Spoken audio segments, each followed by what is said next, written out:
Srimad Bhagavatam, translated, commentaries, by His Divine Grace, A.C. Bhaktivedanta Swami Prabhupada. Canto 1, Chapter 9. The Passing Away of Bhīṣmadeva in the Presence of Lord Krishna. Text 8. And many others like Shukadeva Goswami and other purified souls, Kasyapa and Gira and others, all accompanied by their respective disciples, arrived there. Purport. Shukadeva Goswami, Brahmarata. The famous son and disciple of Sri Vyasadeva, who taught him first the Mahabharata and then Srimad Bhagavatam, Shukadeva Goswami recited 1,400,000 verses of the Mahabharata in the councils of the Gandharvas, Yakshas, and Rakshasas, and he recited Srimad Bhagavatam for the first time in the presence of Maharaj Parikshit. He thoroughly studied all the Vedic literatures from his great father. Thus he was a completely purified soul by dint of his extensive knowledge in the principles of religion. From Mahabharata, Shabdaparva 411, it is understood that he was also present in the royal assembly of Maharaj Yudhisthira and at the fasting of Maharaj Parikshit. As a bona fide disciple of Sri Vyasadeva, he inquired from his father very extensively about religious principles and spiritual values, and his great father also satisfied him by teaching him the yoga system by which one can attain the spiritual kingdom, the difference between fruitive work and empiric knowledge, the ways and means of attaining spiritual realization, the 4 ashramas, namely the student life, the householder's life, the retired life, and the renounced life, the sublime position of the Supreme Personality of Godhead, the process of seeing Him eye to eye, the bona fide candidate for receiving knowledge, the consideration of the 5 elements, the unique position of intelligence, consciousness of the material nature and the living entity, the symptoms of the self-realized soul,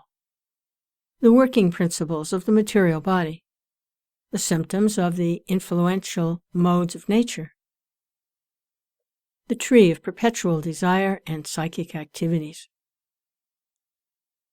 Sometimes he went to the sun planet with the permission of his father and Naradaji.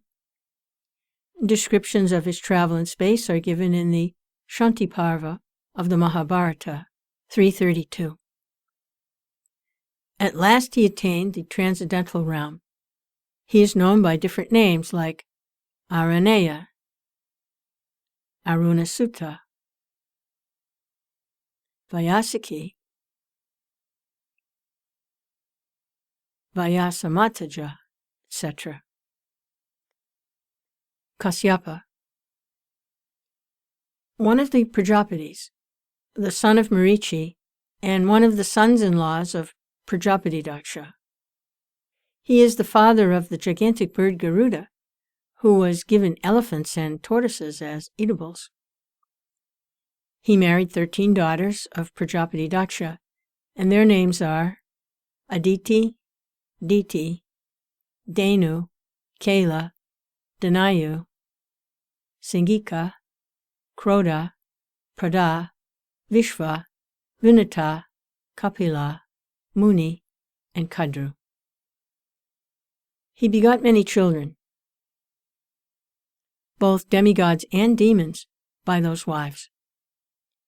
From his first wife, Aditi, all the 12 Adityas were born. One of them is Vamana, the incarnation of Godhead. This great sage was also present at the time of Arjuna's birth. He received a presentation of the whole world from Parashuram, and later on he asked Parashuram to go out of the world. His other name is Aristanemi. He lives on the northern side of the universe. Angira. He is the son of Maharshi Angira and is known as Bhīṣmadeva, priest of the demigods. It is said that Dronacharya was his partial incarnation. Sukracharya was the spiritual master of the demons, and Bhīṣmadeva challenged him. His son is Kacha, and he delivered the fire weapon first to Bharadvaj Muni. He begot 6 sons, like the fire god, by his wife Chandramasi, one of the reputed stars. He could travel in space, and therefore he could present himself even in the planets of Brahmaloka and Indraloka. He advised the king of heaven, Indra, about conquering the demons. Once he cursed Indra, who thus had to become a hog on the earth, and was unwilling to return to heaven. Such is the power of the attraction of the illusory energy. Even a hog does not wish to part with its earthly possessions in exchange for a heavenly kingdom. He was the righteous preceptor of the natives of different planets.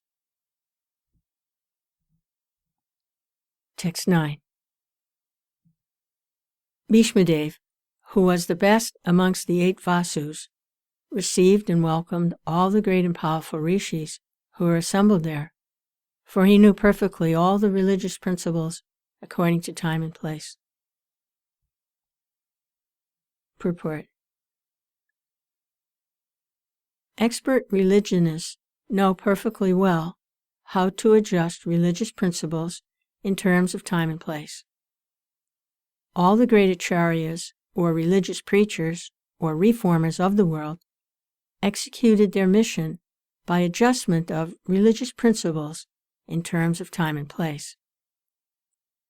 There are different climates and situations in different parts of the world, and if one has to discharge his duties to preach the message of the Lord, he must be expert in adjusting things in terms of the time and place.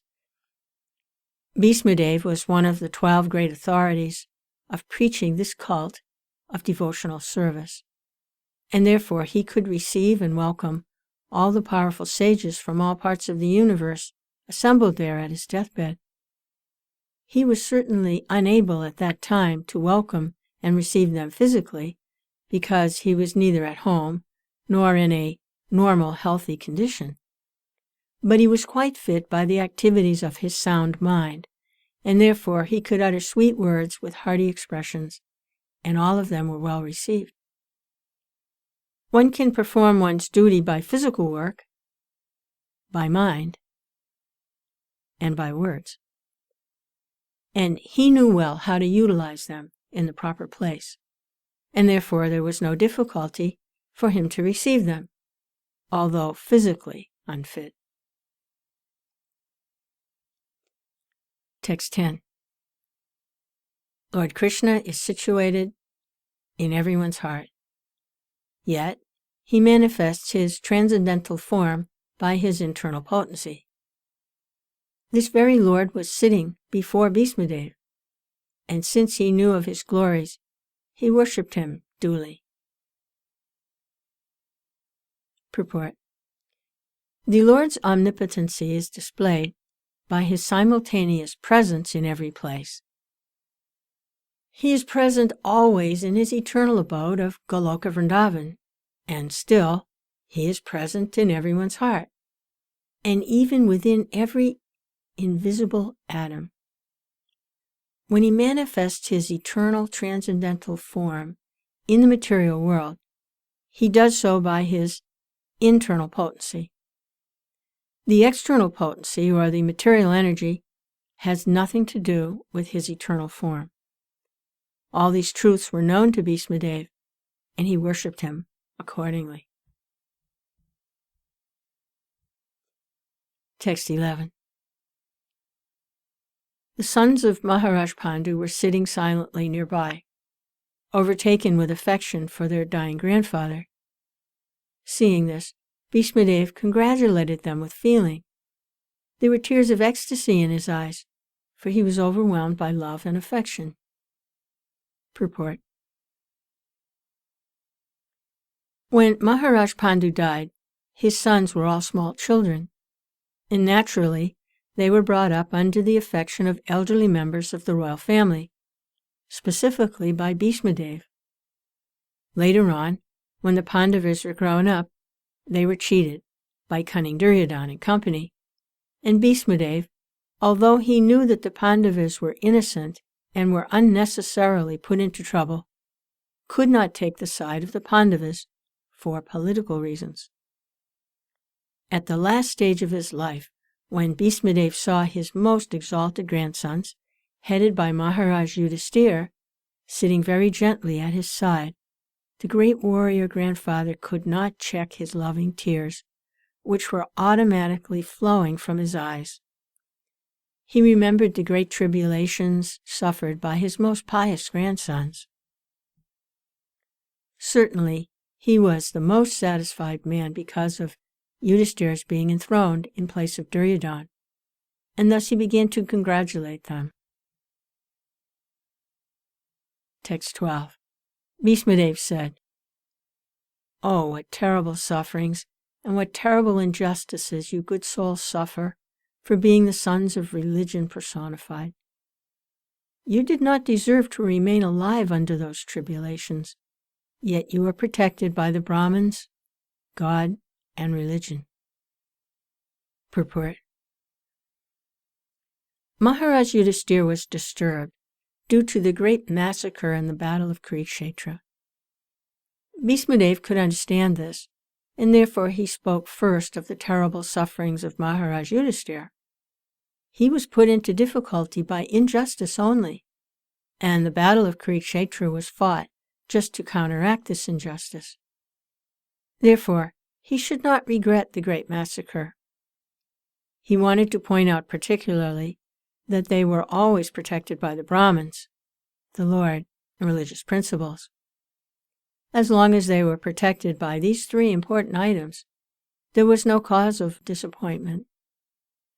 Thus Bhīṣmadeva encouraged Maharaj Yudhisthira to dissipate his despondency.